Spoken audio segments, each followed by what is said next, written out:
सागर वाले जंगल में कोमल चिड़िया अपने पिता के साथ रहती थी। कोमल का पिता बहुत गरीब था और जंगल से लकड़ियाँ काटकर वो अपना और अपनी बेटी का पेट पालता था। अब तो चंदू चिड़े को अपनी बेटी की शादी की चिंता सताने लगी थी। कोमल बिटिया अब बड़ी हो गई है, इसकी शादी भी करनी है, लेकिन मेरे पास तो देने के लिए कुछ भी नहीं। ऐ ऊपर वाले, अब तेरा ही आसरा है, तू मेरी कोमल के लिए किसी अच्छे से चिड़े को भेज दे। एक दिन कोमल चिड़िया मटका उठाए नदी पर पानी भरने जाती है।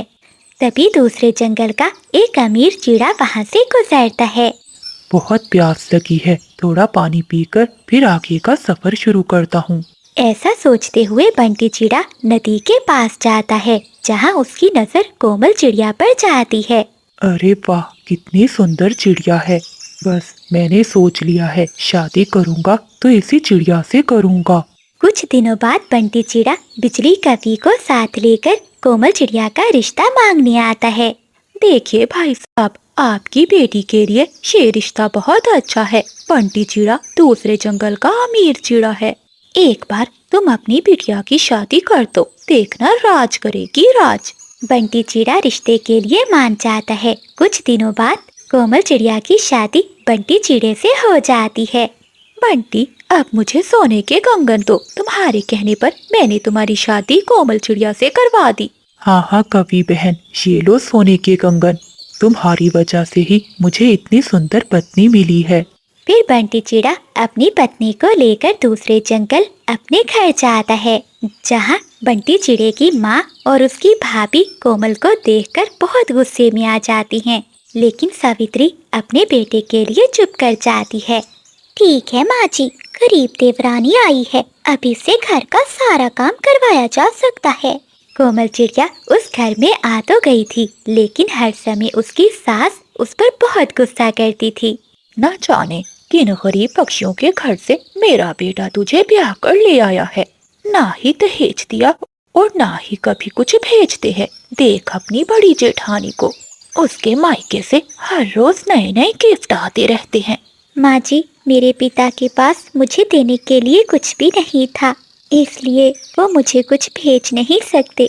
जा जा, सारे तेरे बहाने हैं। जाकर रसोई में भोजन बना, फिर आकर मेरे पाँव दबा देना। ठीक है माँ जी।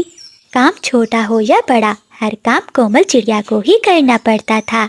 जबकि कोमल चिड़िया की जेठानी किसी काम को भी पंख नहीं लगाती थी। दीदी, मुझे अपने पिता को फ़ोन करना है, क्या आप मुझे अपना फ़ोन दे सकती हैं? मेरे पास फ़ोन नहीं है और मेरे पिता की तबीयत आजकल ठीक नहीं रहती, बस इसीलिए पूछना था। बस इसी वजह से मुझे गरीब पक्षियों से नफरत है। यहाँ आई नहीं कि मांगना शुरू कर दिया। तुम्हें कोई जरूरत नहीं अपने भिखारी बाप से बात करने की, जा काम कर। बेचारी कोमल चिड़िया रोते हुए अपने कामों में लग जाती है, लेकिन उसका ध्यान अपने पिता की ओर ही था। एक दिन कोमल चिड़िया घर के बाहर खड़ी हुई थी कि उसे कबूतरी मिलती है। कोमल, मुझे बताते हुए बहुत दुख हो रहा है, तुम्हारे पिता अब इस दुनिया में नहीं रहे। ये सुनकर कोमल चिड़िया जोर जोर से रोने लगती है। कबूतरी बहन, आप ये क्या कह रही है? पहले मेरी माँ चली गई और अब मेरे पिता भी। सोचा था माँ का प्यार सास की शक्ल में मिल जाएगा, लेकिन मैं तो यहाँ भी अभागन रही। कोमल चिड़िया का अब इस दुनिया में कोई भी नहीं था सिवाय उसके पति के, जो उसे प्यार करता था, लेकिन वो भी काम के सिलसिले में जंगल से बाहर ही रहता था। एक दिन चिड़िया की जेठानी चिल्लाते हुए कहती है, अरे ओ महारानी, कितनी देर हो गई, अभी तक मेरी कॉफी नहीं आई। देखिए ना माँ जी, इतनी देर हो गई, लेकिन आपकी छोटी बहू ने मुझे कॉफी नहीं ला कर दी। रुक जा, मैं अभी देखती हूँ उस गरीब चिड़िया को। चिड़िया की सास ठंडा पानी उठाती है और कोमल चिड़िया के ऊपर फेंक देती है। अभी तक सो रही है महारानी, चल उठ, उठकर घर के काम कर। माँ जी, मेरी तबीयत ठीक नहीं है, मुझे बुखार है। ये सब ड्रामे हैं, चल उठ, उठकर काम पर लग जा, मैं तुझे यहाँ मुफ्त की रोटियाँ नहीं तोड़ने दूंगी। तभी वहाँ बंटी चिड़ा आ जाता है और वो अपनी भाभी और माँ को ऐसे बातें करते हुए सुन लेता है। भाभी, ये आप मेरी पत्नी से कैसे बातें कर रही हैं? और माँ, आप देख रही हैं ना, मेरी पत्नी की तबीयत खराब है। ये तो अच्छा हुआ कि मैं समय पर आ गया और मैंने सब कुछ देख लिया। नहीं तो मैं कभी जान ही नहीं पाता कि तुम मेरी पत्नी के साथ कितना अत्याचार करते हो। अब मैं अपनी पत्नी के साथ इस घर में नहीं रह सकता। ऐसा कहते हुए बंटी चिड़ा अपनी पत्नी को लेकर वहाँ से चला जाता है। दूसरी ओर सावित्री की बड़ी बहू तो अमीर घर से थी, इसलिए वो किसी भी काम को पंख नहीं लगाती थी। इस वजह से सावित्री को ही अब घर के सारे काम करने पड़ते थे। अब उसे कोमल की अहमियत का एहसास होने लगता है। एक दिन सावित्री की तबीयत खराब थी, लेकिन फिर भी वो घर के काम करती रही। मेरी जब छोटी बहू इस घर में आई थी तो कभी उसने मुझे किसी काम को पंख नहीं लगाने दिया और सब कुछ कितने अच्छे से संभालती थी। और दूसरी ये मेरी बड़ी बहू है जिसे मेरी जरा भी परवाह नहीं। काम करने के बाद सावित्री अपने घोंसले में लेट जाती है। उसे बहुत तेज बुखार हो गया था। ओहो, एक काम वाली चली गई और दूसरी ये काम वाली अब फिर से घोंसले में लेट गई। मुझे बहुत भूख लगी है, एक काम करती हूँ, आज अपने लिए बाहर से खाना ऑर्डर कर देती हूँ।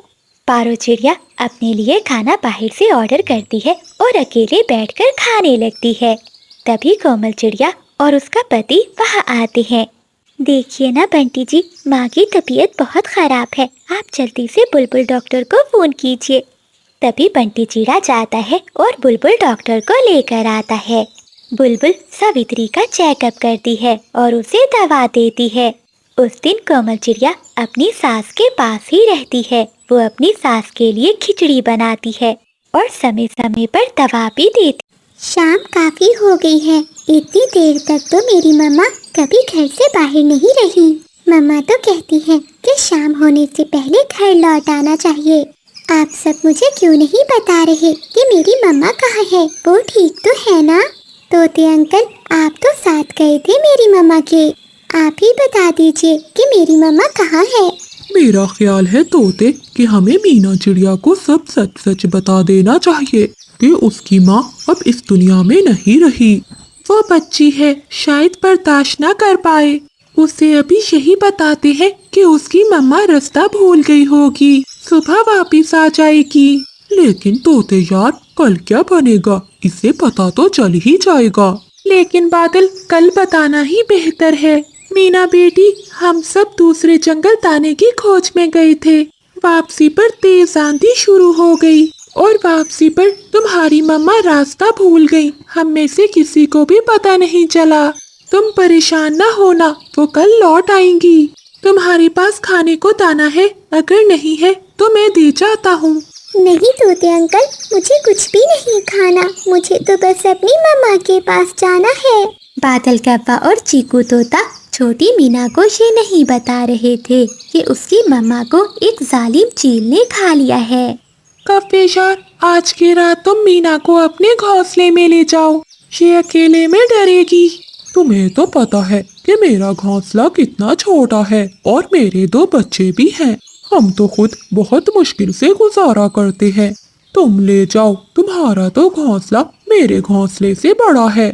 ऐसे कहते हुए बादल कव्वा भी अपने घर चला जाता है। चीकू तोते को मीना चिड़िया से हमदर्दी तो थी, लेकिन वो उसे अपने साथ नहीं लेकर जाना चाहता था। अच्छा मीना बेटी, अब मैं चलता हूँ। तुम्हारी आंटी मेरा इंतजार कर रही होगी। सुबह मैं फिर आऊँगा। मीना चिड़िया अकेली रह जाती है। मम्मा, मम्मा, कहाँ हैं आप? मुझे आपके बिना बहुत डर लगेगा। और फिर रात हो जाती है। मीना चिड़िया रो रही थी। न जाने क्यों मुझे कोई भी सच नहीं बता रहा मेरी मम्मा के बारे में। मम्मा, मुझे डर लग रहा है, प्लीज मम्मा तुम आ जाओ। मीना, मीना बेटी, मैं तुम्हारे पास ही हूँ। मम्मा, तुम मुझे नजर नहीं आ रही। हाँ मेरी बच्ची, मैं तुम्हारे पास तो हूँ, लेकिन तुम्हें नजर नहीं आऊंगी। मेरी बच्ची, मुझे माफ कर दो, मैं तुम्हें इतनी छोटी सी उम्र में छोड़कर चली गई। मुझे आज एक जालिम चील ने खा लिया है। अब मैं इस दुनिया में वापस नहीं आ सकती। बेटी, अब तुम्हें हौसला करना होगा और खुद से जीना होगा। नहीं मम्मा, ऐसा ना कहो, ऐसे कैसे हो सकता है? अब मुझे कौन प्यार करेगा और कौन मुझे खाना देगा? बेटी, एक ना एक दिन तो ऐसा होना ही था। अब मैं चलती हूँ। मम्मा, मम्मा। ऐसे सारी रात मीना चिड़िया रोती रहती है और अपनी मम्मा को पुकारती रहती है। मिट्टू, मुझे पता है कि हम में से कोई पक्षी भी मीना चिड़िया को अपने पास नहीं रखेगा, भला कौन जिम्मेदारी लेता है। हाँ कफेशा, मुझे लगता है कि हमें मीना की मौसी के पास जाना चाहिए। वो तो इसका अपना खून है। वो तो छोटी बच्ची है, हम कम से कम इसकी मासी को संदेश तो भेज देते हैं। चीकू यार, आज मैंने जाना तो है दूसरे जंगल, मैं संदेश दे दूंगा मीना की मौसी को। फिर कौवा और तोता मीना चिड़िया के पास जाते हैं। अंकल, मेरी मम्मा को चील ने खा लिया है। आप दोनों ने मुझे नहीं बताया। हाँ मीना बेटी, ऐसा ही है, मगर तुम्हें कैसे पता चला? मुझे मेरी मम्मा की आवाज़ सुनाई दी थी, लेकिन वो दिख नहीं रही थी। उन्होंने मुझे बताया। उन्होंने मुझे कहा कि मुझे अब अकेले ही रहना होगा। हाँ मीना बेटी, यही हकीकत है, अगर तुम जान ही गई हो। मीना बेटी, तुम्हारी मौसी पास वाले जंगल में रहती है, अगर तुम कहो तो हम तुम्हें छोड़ आए वहाँ। लेकिन मेरा घर, मेरी मम्मा का घर, मेरी शादी है इस घर में। बेटी, जिंदगी में दुख और सुख तो आते ही रहते हैं, लेकिन तुम्हारी मम्मा की यादें हमेशा तुम्हारे साथ ही रहेंगी। तुम अकेली यहाँ नहीं रह सकती, और ये भी सच है कि हम दोनों भी तुम्हें अपने पास नहीं रख सकते। जो प्यार मम्मा और पापा दे सकते हैं, वो कोई और नहीं दे सकता। ठीक है अंकल, आप मुझे मेरी मौसी के पास छोड़ आए। और फिर बादल कौवा मीना चिड़िया को लेकर उसकी मौसी वाले जंगल में जाता है। क्या हुआ मीना बेटी, तुम रो क्यों रही हो? फिर बादल कौवा सारी बात मीना की मौसी को बताता है। मीना अब अकेली थी, हम सब ने सोचा कि इसे तुम्हारे पास ही छोड़ आते हैं। कौवे भैया, आपका बहुत बहुत धन्यवाद जो आप मेरी भांजी को यहाँ ले आए। फिर बादल कौवा वहाँ से चला जाता है। मीना बेटी, अब तुम इस घोंसले को अपना ही समझो। शायद आपकी मम्मा का जीवन इतना ही था। मैं आपकी मम्मा की कमी तो पूरी नहीं कर सकती, लेकिन तुम मुझ में अपनी मम्मा का प्यार जरूर महसूस करोगी। जी मौसी, मुझे अपनी मम्मा की बहुत याद आती है। बेटी चुप कर जाओ, अब तुम मेरे साथ ही रहोगी। अगले दिन मीना की मौसी दाना लेने गई हुई थी। तभी उसकी बेटी पिंकी मीना से कहती है, तुम इतना दाना क्यों खा रही हो? ये घर मेरा है। पिंकी चिड़िया को मीना का अपने घर में आना जरा भी अच्छा नहीं लगा था, और वो ऐसे ही बहाने बहाने से मीना से लड़ाई करने लगती है। लेकिन मीना बहुत मासूम थी। वो पिंकी को जवाब देने की बजाय उससे प्यार से बात करती थी। ऐसे ही कई दिन बीत जाते हैं। मीना घोंसले में सोई हुई थी। आज मैं इस मीना की बच्ची को अपने घर से निकलवा कर ही रहूंगी। सामने पेड़ पर कबूतर का घोंसला था, और वो सीधी कबूतर के घोंसले की ओर जाती है और उसके अंडे उठाकर नीचे फेंक देती है और वापस जल्दी से अपने घर में लौट आती है। ये कैसे हो गया? किसने किया? मेरे घोंसले से अंडे किसने तोड़े?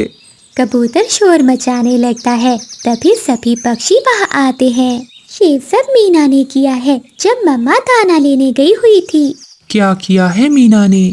तुमने क्यों मेरे बच्चों के साथ ऐसा किया? मीना, जो मुसीबत तुम पर आई है इसमें हमारा तो कोई दोष नहीं। तुम क्यों अपना बदला हमसे ले रही हो? ये सब सुनकर मीना की मौसी को भी गुस्सा आता है और वो भी मीना को डांटती है। मैंने कुछ भी नहीं किया, भला मुझे क्या जरूरत थी ऐसा करने की? मौसी, जब आप दाना लेने गई थी मैं तो सो रही थी घोंसले में। झूठ मत बोलो मीना, तुम्हारे आने से पहले कभी भी हमारे जंगल में ऐसा नहीं हुआ। मीना चिड़िया पिंकी की सारी बात समझ जाती है और वो कुछ भी नहीं कहती, क्योंकि वो जानती थी कि यहाँ इस पर कोई भी विश्वास नहीं करेगा। ऐसे ही रात हो जाती है। मीना चिड़िया बहुत दुखी थी। रोते रोते मीना चिड़िया की आंख लग जाती है। मीना, मीना बेटी उठो, क्या तुम मुझे सुन रही हो? हाँ माँ, मैं सुन रही हूँ। बेटी, मैं सब देख रही हूँ जो तुम्हारे साथ हुआ। मीना बेटी, तुम अपने घर में वापस लौट जाओ और खुद पर विश्वास रखो। सच्चा रिश्ता मम्मा पापा का ही होता है। जो प्यार मम्मा पापा करते हैं अपने बच्चे से, वो कोई और नहीं कर सकता। मेरी बच्ची, तुम वापस चली जाओ। मम्मा, मेरे लिए आपकी यादें ही काफी है। मैं आपको जी कर दिखाऊंगी। मुझे किसी की जरूरत नहीं है। ये जंगल बहुत जालिम है। फिर रात के अंधेरे में ही मीना चिड़िया वो जंगल छोड़कर अपने घर चली जाती है। घने जंगल में कोमल चिड़िया अपने 2 बेटे और 2 बहुओं के साथ रहती थी। फिर भी उसकी किस्मत ज्यादा अच्छी नहीं थी। दीदी, आज तो मेरा दाल चावल खाने को मन कर रहा है। हाँ तो इसमें दिक्कत क्या है पिंकी, जाकर बनवा लो उस बुढ़िया से। आखिर वो बुढ़िया हमारे किस दिन काम आएगी। हाँ दीदी, ये मानना ही पड़ेगा। वैसे वो बुढ़िया भोजन बहुत स्वादिष्ट बनाती है। ऐसा कहते हुए चिड़िया की छोटी बहू अपनी सास को आवाज देती है। अरे ओ बुढ़िया, जल्दी यहाँ आ। चिड़िया काम करते हुए वहाँ से अपनी छोटी बहू के पास आती है। क्या हुआ छोटी बहू? मैं पोछा लगा रही थी। क्या अभी तक घर का काम नहीं हुआ? बेटी, बस कर रही हूँ। हाँ हाँ, जल्दी से काम करो। मेरे पेट में चूहे दौड़ रहे हैं और मुझे दाल चावल बना कर दो। ठीक है बहू, पहले मैं तुम्हारे लिए भोजन ही बना देती हूँ। ऐसा कहते हुए कोमल चिड़िया रसोई में जाती है और वो दाल चावल बनाती है। दाल चावल बनाकर वो अपनी बहुओं को देती है। बहुत स्वादिष्ट है। देखा ना, कितना स्वादिष्ट भोजन बनाती है ये बुढ़िया। हाँ पिंकी, भोजन तो सच में बहुत स्वादिष्ट है। चिड़िया की दोनों बहुएं मजे से भोजन खाती हैं और उसके बाद अपनी सास से कहती हैं। सुनो माँ जी, हमने भोजन खा लिया है। तुम रसोई में जाकर सारे बर्तन धो दो। हो सकता है हमें आने में देर हो जाए। और हाँ, शाम का भोजन भी बना कर रखना। अपनी सास को काम का ऑर्डर देकर वो दोनों बहुएं वहाँ से चली जाती हैं। ए ऊपर वाले, मैं क्या करूँ? इस उम्र में भी मुझे काम करना पड़ रहा है। एक तो मेरे पंखों में बहुत दर्द है। फिर कोमल चिड़िया जैसे तैसे करके रसोई में सारे बर्तन धो देती है और उसके बाद थोड़ी देर आराम करने के लिए लेट जाती है। शाम हो जाती है। चिड़िया के दोनों बेटे भी घर लौट आते हैं। अजी, आ गए आप? हाँ, भोजन लगा दो, हमें बहुत भूख लगी है। तभी कोमल चिड़िया अपने बेटों के पास आती है। बेटे, आ गई तुम। आज का दिन कैसा रहा? क्या हम तुम्हें दिखाई नहीं दे रहे माँ? अगर सवाल जवाब हो गए हो तो हमारे लिए भोजन लगा दो। चिड़िया ये बातें सुनकर चुप हो जाती है। वो जानती थी कि इस घर में उसकी आंसुओं से किसी को भी कोई फर्क नहीं पड़ता। चिड़िया की बहुएं तो लड़ती ही थीं, साथ में उसके बेटे भी अपनी माँ से ठीक से बात नहीं करते थे। देख बुढ़िया, तुझे कितनी बार कहा है कि आते ही इनका मूड ना खराब किया करो। बड़ी बहू, मैं तो बस अपने बच्चों से बात कर रही थी। उसकी तुम चिंता मत करो, बात करने के लिए हम हैं ना। वाह बहू, तुमने ठीक बात की है। माँ बाप की जरूरत तो बस बचपन में ही होती है, जब तक बच्चों को नहाना खाना नहीं आता। जैसे ही बच्चे बड़े हो जाते हैं और अपना काम खुद करने लगते हैं तो उन्हें अपने माता पिता की जरूरत नहीं होती। वो उन्हें लात मारकर भगा देते हैं। बस बच्चों, अब मैं और इस घर पे नहीं रह सकती। अब मेरी तुम सबको कोई जरूरत नहीं रही। मैं अभी इसी समय ये घर छोड़कर जा रही हूँ। जाओ जाओ, कहाँ जाओगी? हम भी देखते हैं। यहाँ तुम्हें रहने के लिए छत और भोजन तो मिल रहा है ना। चाहे मुझे जहाँ भी भटकना पड़े, लेकिन तुम जैसी औलाद के पास नहीं आऊंगी। कोमल चिड़िया अपना सामान बांधती है और वहाँ से चली जाती है। चिड़िया के दोनों बेटे और उसकी बहुएं चिड़िया को जाता हुआ देख रही थीं, लेकिन कोई भी चिड़िया को जाने से रोकता नहीं है।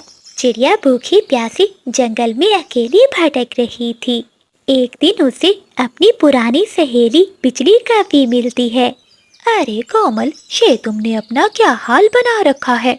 अपनी पुरानी सहेली को देखकर चिड़िया की आंखों में आंसू आ जाते हैं और वो उसे सारी बात बता देती है। तुम चिंता नहीं करो चिड़िया, कहते हैं ना ऊपर वाला सब देख रहा है। तुम चलो, तुम मेरे साथ चलो। बिजली का भी कोमल चिड़िया को अपने साथ अपने घर ले जाती है और उसे खाने के लिए भोजन देती है। बिजली बहन, तुम्हारे बच्चे कहाँ हैं? कोमल बहन, कुछ सालों पहले मेरे बच्चों ने भी मुझे घर से निकाल दिया। ये बच्चे ऐसा ही करते हैं, जब इन्हें माँ बाप की जरूरत नहीं पड़ती तो उन्हें लात मार कर निकाल देते हैं। लेकिन चिड़िया बहन, तब मेरे पास कुछ गहने थे जिन्हें बेचकर मैं अपना कारोबार करती हूँ, खुद कमाती हूँ और खुद खाती हूँ। मुझे अब किसी की चिंता नहीं है। तुम चिंता नहीं करो, अब हम दोनों सहेलियाँ मिलकर अपनी जिंदगी की नई शुरुआत करेंगे। चिड़िया बहन, अब मुझे अकेले नहीं रहना पड़ेगा। अब तुम मेरे साथ हो और मैं अपने मन की सारी बातें तुमसे कर सकूंगी। ऐसे वो दोनों सहेलियां बातें करते करते सो जाती हैं। अगली सुबह हो जाती है।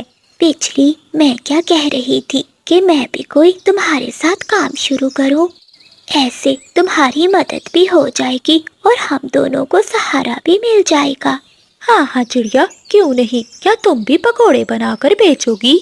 नहीं बिजली बहन, मुझे पकोड़े तो अच्छे नहीं बनाने आते, लेकिन हाँ, दाल चावल मैं बहुत अच्छे बनाती हूँ। हाँ हाँ चिड़िया बहन, मुझे आज भी तुम्हारे दाल चावल का स्वाद अच्छे से याद है। तुम उन्हें बनाकर बहुत अच्छे से मुनाफा कमा सकोगी। ऐसे वो दोनों सहेलियाँ एक ही ठेले पर दाल चावल और पकोड़े बनाकर बेचने लगती हैं। समय गुजरने के साथ साथ उनका ठेला पूरे जंगल में मशहूर हो जाता है। जंगल के सभी पक्षी दूर दूर से उनके दाल चावल और पकोड़े खाने आते थे। जब ये बात चिड़िया के बच्चों को पता चलती है तो वो कहते हैं, बड़े भैया, माँ बहुत पैसे कमा रही हैं, हमें उन्हें वापस लेकर आ जाना चाहिए। हाँ छोटे, तुम ठीक कह रहे हो, ऐसे हमें भी बहुत फायदा होगा। ऐसे लालच में चिड़िया के दोनों बेटे और उसकी बहुएं चिड़िया के पास पहुंच जाती हैं। माँ, हमें माफ कर दो, हमें ऐसा नहीं करना चाहिए था। तुम्हारे बिना घर सूना लगता है। तुम चलो, हमारे साथ वापस घर चलो। देखा बिजली बहन, मैंने कहा था ना कि जब इन्हें पता चलेगा कि माँ इनकी पैसे कमाने लग गई है तो ये भागे भागे आएंगे। चली जाओ यहाँ से, अब मैं कभी तुम्हारे साथ नहीं जाऊंगी। उन सबको अपना जवाब मिल जाता है और वो वहाँ से चले जाते हैं। अब कोमल चिड़िया और बिजली का भी दोनों सहेलियाँ एक दूसरे के साथ खुशी खुशी रहने लगती हैं।